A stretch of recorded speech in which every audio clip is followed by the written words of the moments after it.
Assalamu alaikum jami'an wa rahmatullahi wa barakatuh. We stand with our brothers and sisters in Afghanistan. We stand with them wholeheartedly. We support them. We condemn the barbaric aggression of Taliban and Al-Qaeda and ISIS against the innocent people in Herat, the bombing of the masjid. And also we stand with our brothers and sisters in Al-Mantaqa Al-Sharqiyya, the eastern province of Al-Hijaz, the Arabian Peninsula. There is the city of Qatif and Awamiya, which is under the attack today and yesterday by Al Saud, under their vicious attack, killing and murdering innocent people in cold blood. The regime that calls itself the custodian of the Haramain is killing its own people in the Arabian Peninsula. We condemn the regime of Al Saud and we ask Allah, inshallah, to remove them and to get rid of this cancerous cell within the Muslim Ummah, the Muslim body. Also, we congratulate our brothers and sisters in Lebanon and the Lebanese for the liberation of their land recently, yesterday, from the Takfiris, Alhamdulillah Rabbil Alameen.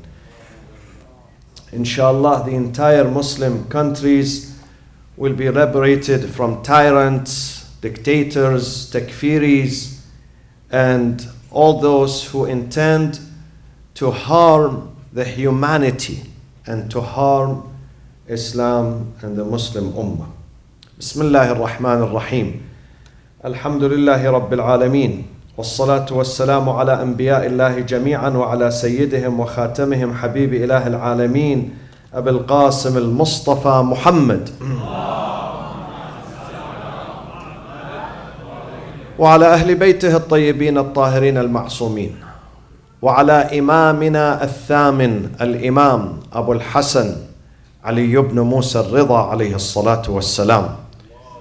And congratulations to all of you, my friends, my brothers and sisters, on this auspicious occasion of the birthday of our great Imam عليه الصلاة والسلام. يا أرض طوس سقاك الله رحمته ماذا ضمنت من الخيرات يا طوس طابت بقاعك في الدنيا وطيبها شخص ثوى بسنا آباد مرموس شخص عزيز على الإسلام مصرعه في رحمة الله مغمور ومغموس يا قبره أنت قبر قد تضمنه حلم وعلم وتطهير وتقديس فافخر فإنك مغبوط بجثته وبالملائكة الأبرار محروس. O the land of Tus and Khurasan, may God pour His mercy and His blessings upon you. What goodness have you embraced in your soil? That goodness is the source of happiness and joy and pride for the people of that land and beyond. That person is an honorable person, the descendant of the Prophet sallallahu alaihi wasallam.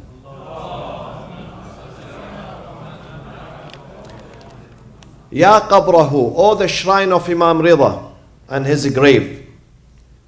You are truly a shrine that embraced and contained hilmun wa ilmun wa tathhirun wa taqdeesu, forbearance and a true knowledge and a true piety and a true sanctification. Fafkhar, therefore, the land of Khurasan and the city of Tus and Mashhad and the entire country of Iran and beyond has to be proud of the blessings of this Imam. His body has blessed the entire continent of Khurasan. And وَبِالْمَلَائِكَةِ الْأَبْرَارِ مَحْرُوسُ. It is those who protect that shrine are not the human being, but those are the angels of God who are protecting the shrine of our 8th Imam, Al-Imam Abu al-Hasan Ali ibn Musa al-Ridha alayhi salatu wassalam.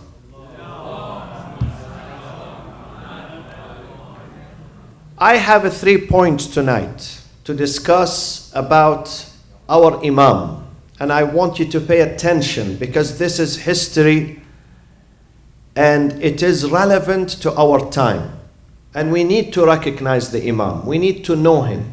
We need to know what happened to him, why he moved to Khurasan.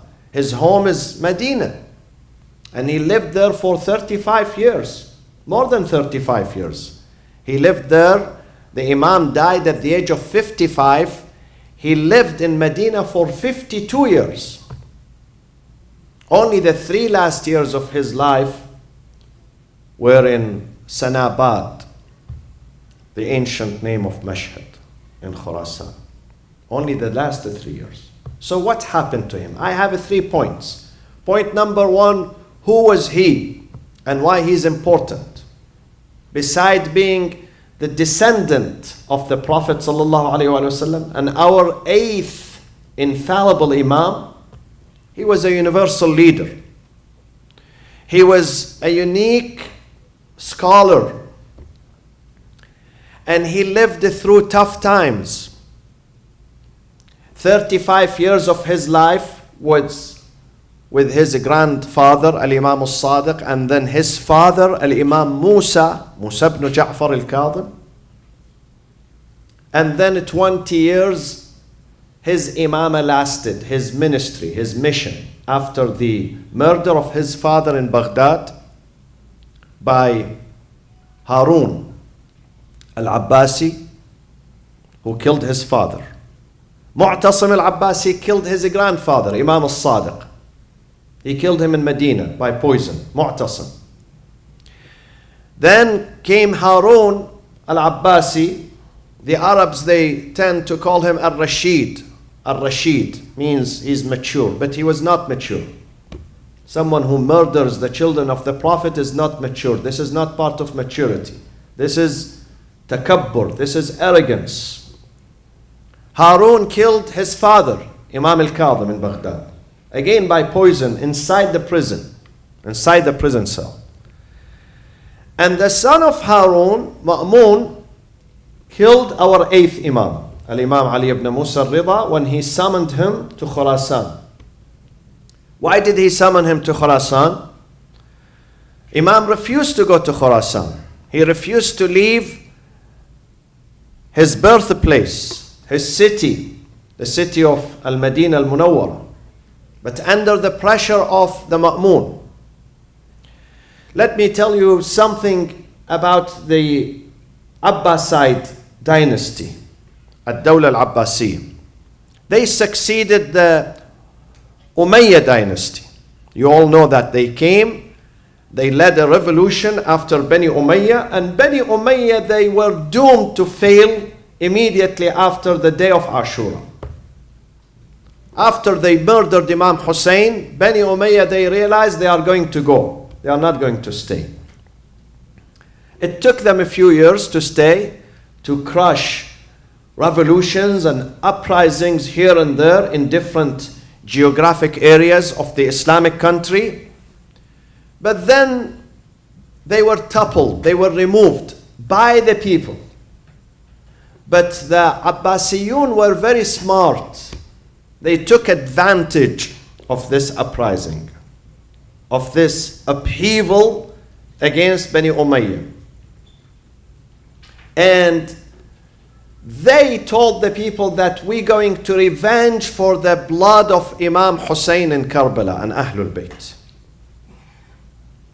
And their shi'ar, their slogan was that we have to stand for Ahlul Bayt because they have been wronged, they have been abused, and we have to bring justice back. This is how they started their mission in the beginning. And people believed them. Why they believed them? Because they were cousins to Ahlul Bayt. They are the descendants of Al-Abbas. Abbas is the uncle of the Prophet ﷺ. So they took them serious. But they were not sincere. They had political ambition. Their goal was not to save the ummah from corruption and dictatorship. Their goal was to grab power. But they misled the masses in the beginning.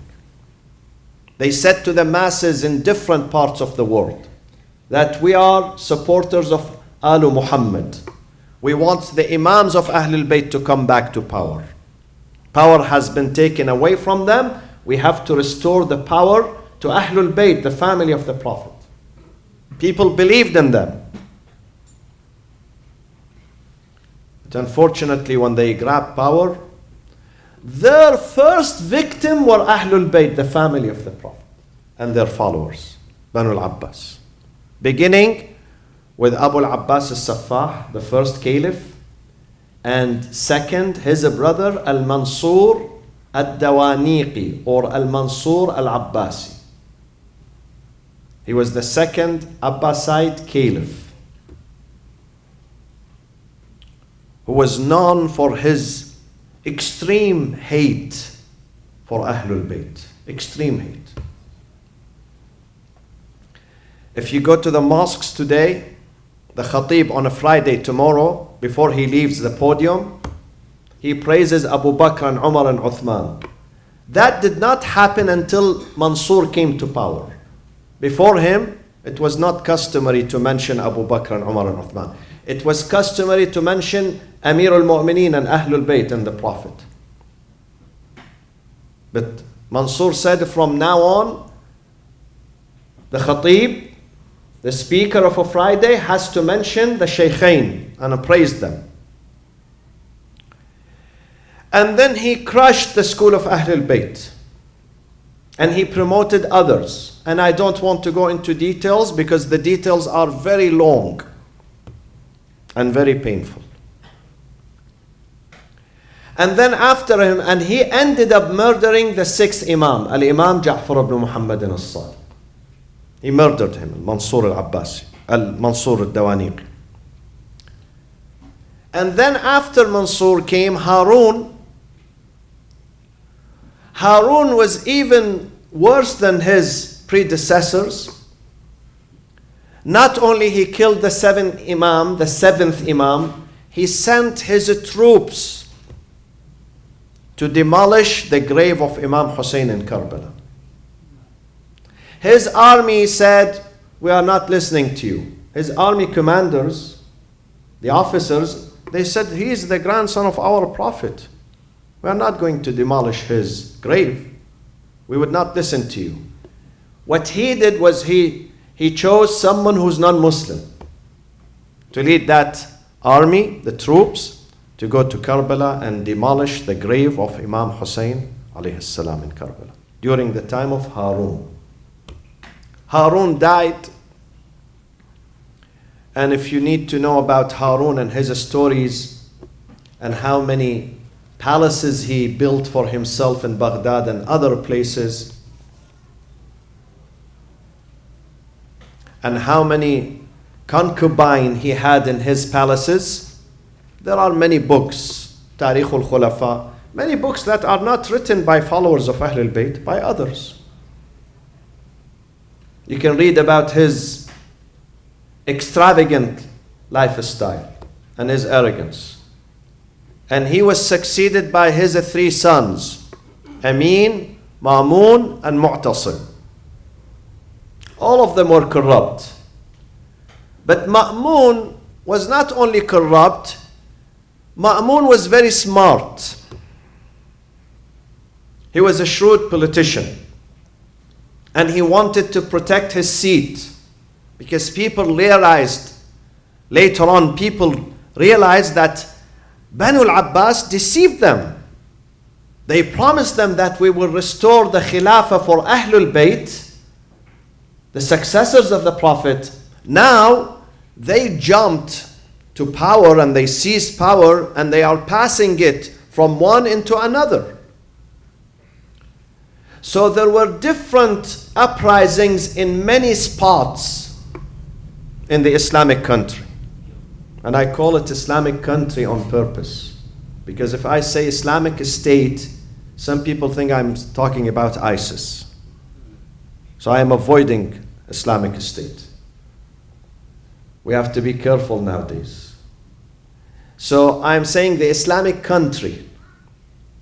There were uprisings against Bani al-Abbas, and these uprisings reached its peak during the time of Ma'mun al-Abbasi. Different places, in Iraq, in Khurasan, in North Africa, in Yemen, in Hijaz, in other places. So Ma'mun decided, what should I do to protect my seat? He came up with this idea that in order for me to protect my seat and the Khilafah and keep it within my family, Bani al-Abbas and my clan, he came up with this idea of asking the Imam al-Ridha alayhi salam, who was in Medina, to accept Wilayatul Ahd, regency, to be his heir to the throne, to the Khilafah after him. And of course, this was not a very legitimate request. And it was not possible because Imam al-Ridha was 22 years older than Ma'mun. Usually the heir to the throne has to be younger, not older, 22 years. So he knew Ma'mun that it's only for propaganda. This is not a genuine request. He wants to quell and crush the uprisings by telling them, listen, I have no problem with Ahlul Bayt. Here are the Imam al-Ridha, the head of the family of Ahlul Bayt, and their most senior leader is accepting Wilayatul Ahd. He's becoming my successor. So I have no problem with Ahlul Bayt. I love them. And he pretended, Ma'mun, under the pressure of his people, he pretended to be Shia. And he used to praise Imam Ali alayhi salam. By the way, Ma'mun was a scholar. He was not ignorant. Other khulafa were ignorant. But this one in particular, Ma'mun, he was a scholar too. So he asked the Imam to be Waliul Ahd, and his intention was to destroy the reputation of the Imam and to tell the people, oh people, see, Ahlul Bayt who always say we are against corruption, we are against government, we don't want to control the nation. Now look at their Imam. He accepted my offer and he wants to rule. So they have power, ambition. Ahlul Bayt have power, ambition. Not only that, Ma'mun, being a scholar, he used to hold sessions of debate, scientific, theological, philosophical debates in his courtyard, in his palace. He would gather the scholars, different scholars of Adyan, Judaism, Christianity, Zoroastrian, and others and others and others, and madhahib, different schools of thought within Islam, different philosophical traditions, theological traditions. He would invite them to his palace and he would ask them to debate among themselves. So he decided that I will invite the most genius among all the scholars in the Muslim country, or I would call it Muslim empire, because it was empire at that time. It was empire.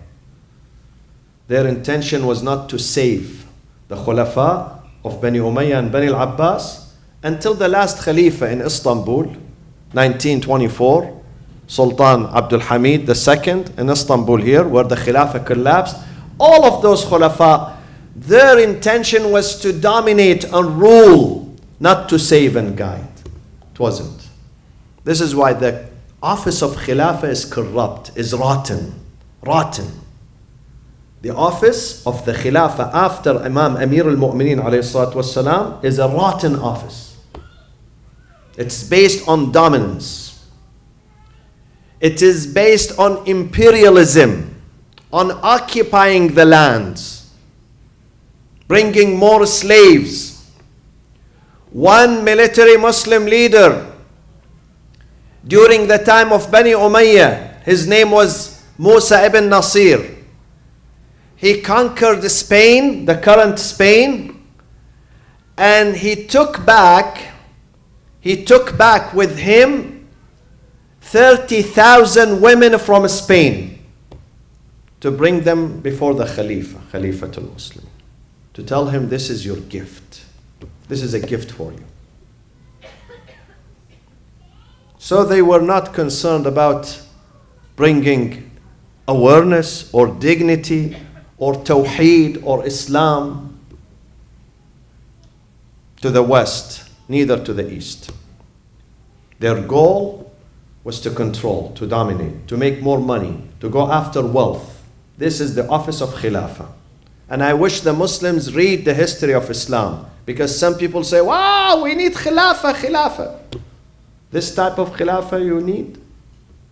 Khilafah that brings disgrace and tyranny and more poverty and more backwardness? Yes, you speak about the Khilafah of Imam Ali, that one was unique. Imam Ali was the Khalifa who was never enchanted with his office. He didn't have an office. He had a small room. Small room. The room still exists in Medina, in Kufa. If you go to Kufa, you will see his room and his office. And at that time, Imam Ali, he had a candle in his office, small candle. So when Talha and Zubair, they came to him one day and they said, we need to speak to you, he puts the candle off. It becomes dark. They say, why you made the room dark? He said, because this candle is Baytu Mal al-Muslimin. It is owned by the Muslim Ummah. If you have a private matter, I have to turn it off. I cannot use what is for the Ummah, the entire Ummah, for you too. This is Ali ibn Abi Talib. Where are the Muslims today from Islam? This is Ali. This is the justice of Ali. This is the social justice of Ali. Ali, when he became Khalifa, before he became Khalifa, he had more money than when he was Khalifa himself. The only one who did not make money while he was Khalifa. He had more private money of his own before he became Khalifa. But others who came after him, they were different creatures. Different creatures. The history of Islam during the Khulafa, Bani Umayyah and Bani Abbas, is horrible, horrible, horrible, and disgraceful. Disgraceful.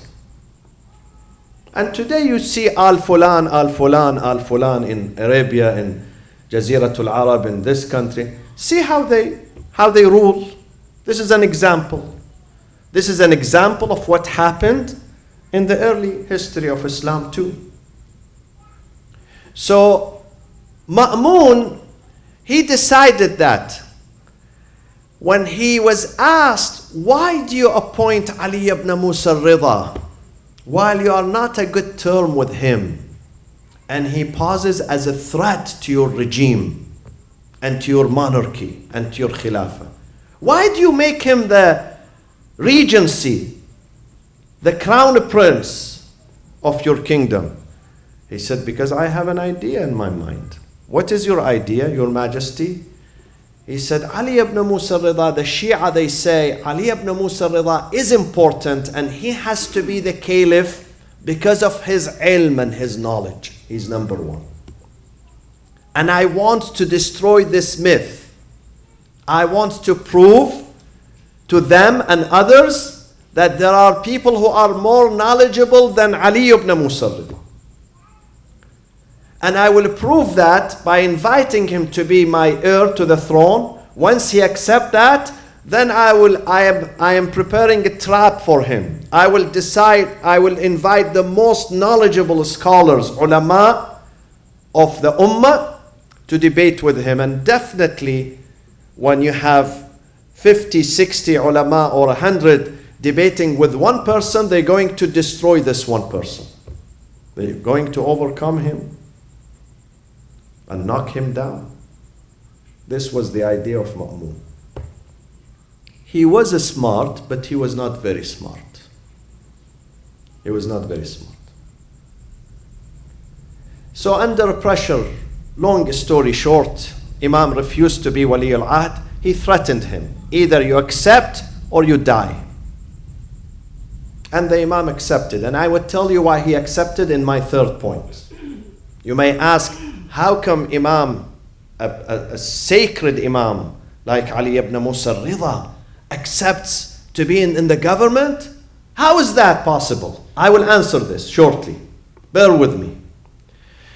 So when he invited the Imam to Khurasan, and Imam had a long journey, and wherever he stops in these rest areas from Medina to Khurasan, long distance, long distance, very long distance. By airplane it takes maybe 2.5 hours today. Imam would pass through cities and villages and big cities and towns, and because he was popular for two reasons. Because of his ilm and his akhlaq, his manners.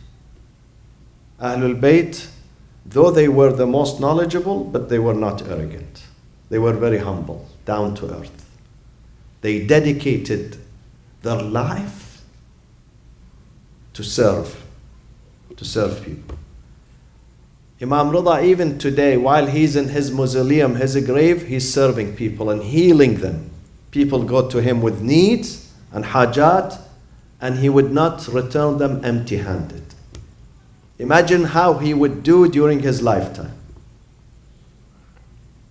So, when he arrived in Khurasan, Ma'mun decided to invite, he asked his governors throughout the entire empire, and Khurasan at that time, the Muslim empire stretched from China all the way to Morocco and southern France and Spain. That was the scope of the Islamic empire at that time. Many countries. So he asked his governors, he said to them, listen, look into your communities and try to find me the best scholars among your communities, send them to Khurasan, because Khurasan was the capital of Islam at that time. Ma'mun transferred the Khilafah, the capital, the seat of the Khilafah from Baghdad. He murdered his brother in Baghdad, Amin. He murdered him. So he transferred it from Baghdad to Khurasan, and then back from Khurasan to Baghdad again. So for some time, the Asima, the Paytaht, the capital of Islam was Khurasan, Mashhad, Tus. So they were invited to the capital of Islam to debate, to have sessions of debate, theological, fiqhi debate, philosophical, about the existence of God, all subjects. To debate that with the 8th Imam, Al-Imam Musa ibn Ja'far. History writes that they prepared over 20,000 mas'ala. 20,000. Difficult mas'ala, not easy. Because when you ask a scholar, you don't ask him easy question. And when you intend to trap him and embarrass him, you choose the most difficult ones. They were not easy masail questions. The most difficult. The most sophisticated. 20,000. And Ma'mun was happy that eventually I will defeat Ali ibn Musa Ridha. And I will prove to the Muslim Ummah that Ahlul Bayt are not qualified to run the office of Khilafah. He was happy. So he has a huge courtyard in Khurasan. The scholars, they come. And the government pays for them. And they had sessions for several weeks. Not days, weeks. Imam is on the one side, and the zu'ama, the leaders, the adyan, the top leaders in their fields were sitting on the other side, and the Ma'mun is sitting on his seat. and pretending that he's a pro-Imam, but he was not a pro-Imam. And they started launching their questions and their debate. And the Imam calmly and peacefully, he would answer them one by one. Non-Muslims ask him, the leader of the Jewish community, he answers him from his book. The leader of the Christian community asks him and he answers him. The Imam would answer him from his own book. The leader of the Zoroastrian community, he would answer them from their books. The leader of the atheists, agnostics, he would answer them. And the leader of other madahib, Islamic schools of thought, they launched their questions and the Imam would answer them skillfully, one after the other. The Ma'mun, they say, he pretended that he's happy because the Imam is victorious, but inside him he was burning out of jealousy. He was burning. How come that he could not defeat this man? It took several days until eventually all the scholars, the ulama, the scientists, theologians, philosophers who were there, unanimously they declared that today on the surface of earth, the most learned and knowledgeable man is Ali ibn Musa al-Ridha alayhi salatu wassalam.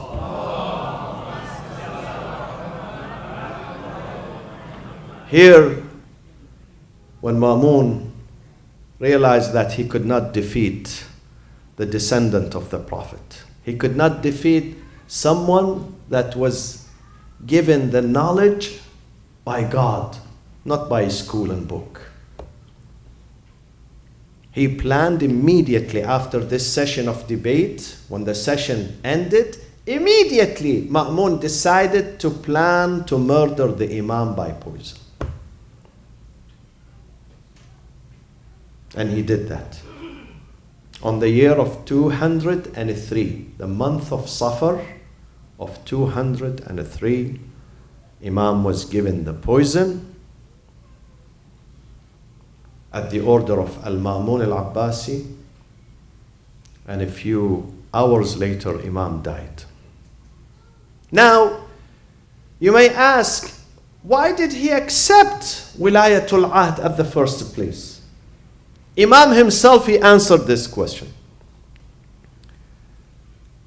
Imam said, what made my grandfather Amir al-Mu'mineen accepts to be one of the six. You know, when Umar was attacked with a sword, and he lasted a few days before he died.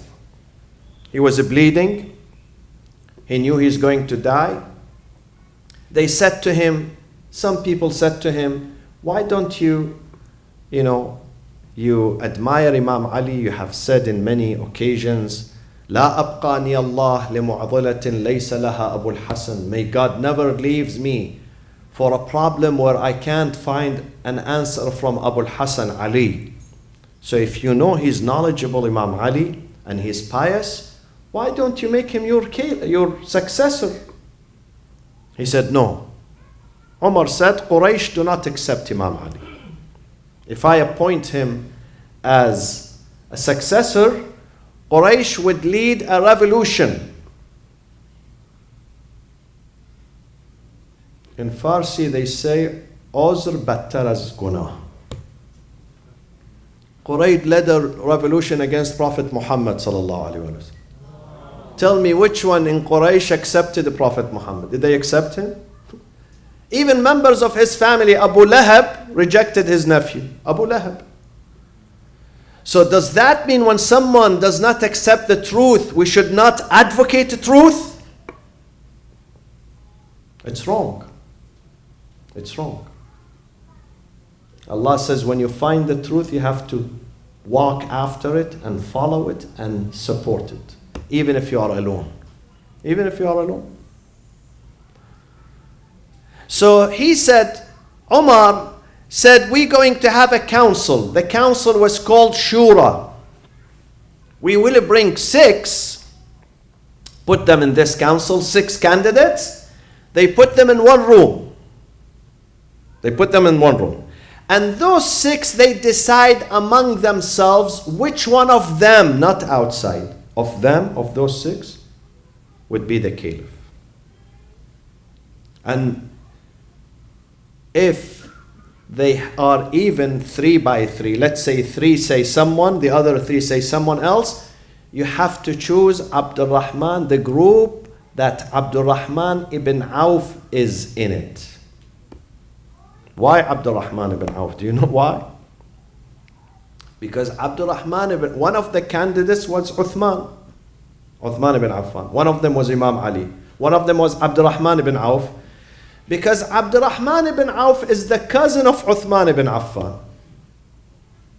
And usually, the tribal mentality still dominates the Muslim Ummah until today. They would vote for their tribe member. So definitely Abdul Rahman ibn Auf is going to vote for whom? For Uthman, not for Imam Ali. Besides, Abdul Rahman ibn Auf did not like Imam Ali from day one. From day one. Let me say a small story about this man, Abdul Rahman. Abdul Rahman was very rich among Quraysh. He was a multimillionaire. So before the marriage of Fatima to Zahra, he came to the Prophet asking for his daughter's hand, for Fatima to Zahra's hand. The Prophet said exactly what he said to others. Abu Bakr came asking for Fatima's hand. Umar came, Uthman came, Talha, Zubayr, all those great Sahaba, they came. The Prophet had only one answer, no more, no less. His answer was, I am waiting for what God is going to tell me. Amruha laysa biyadi. The marriage of Fatima is not my decision. It is God's decision. So they would go, they would say to the Prophet, I don't know whether they say to him, thank you, or, I don't know what the answer would be. I was not there. But history tells us that Abdul Rahman ibn Auf was not happy with the Prophet's answer. When the Prophet said to him, her decision is in God's hand, you know what he said? He said, Ya Rasulullah, do you forget that I am rich and I have money?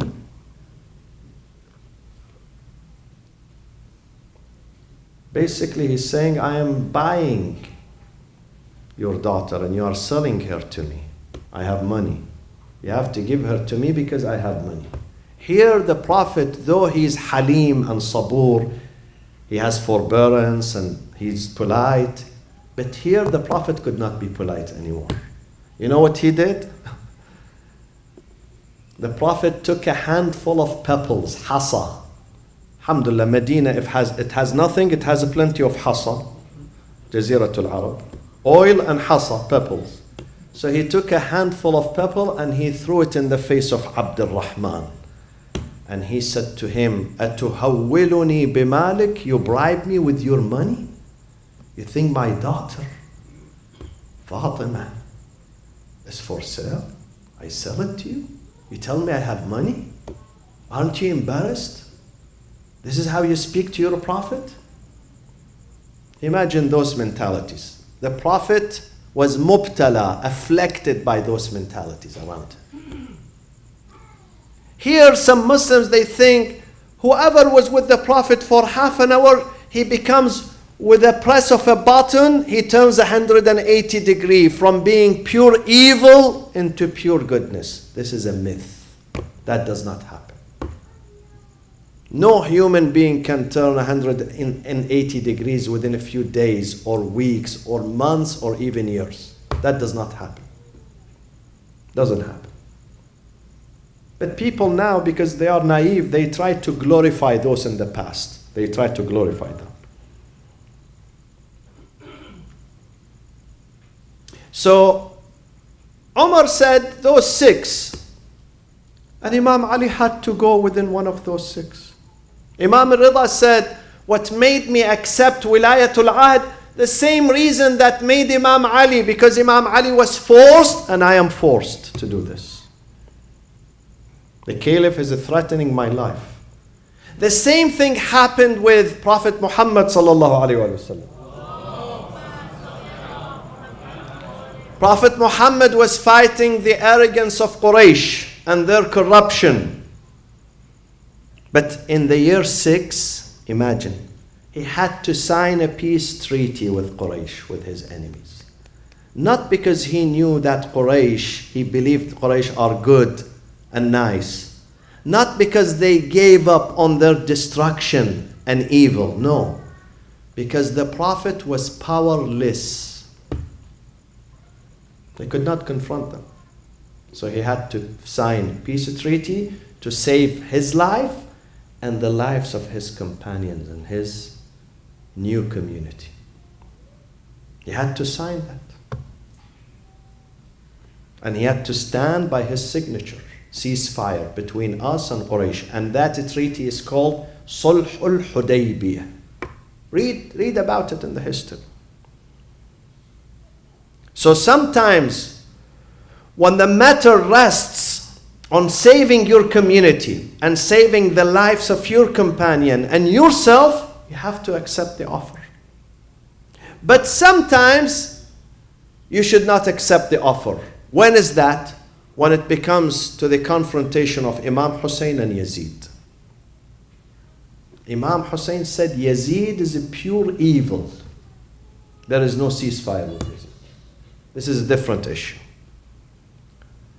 And all the Imams, whether he is Imam Hassan, Imam Hussein, Imam Ridha, Amir al-Mu'mineen, Prophet Muhammad, they work by the orders of God. وَمَا فَعَلْتُهُ عَنْ أَمْرِي ذَلِكَ تَأْوِيلُ مَا لَمْ تَسْطِعْ عَلَيْهِ صَبْرًا.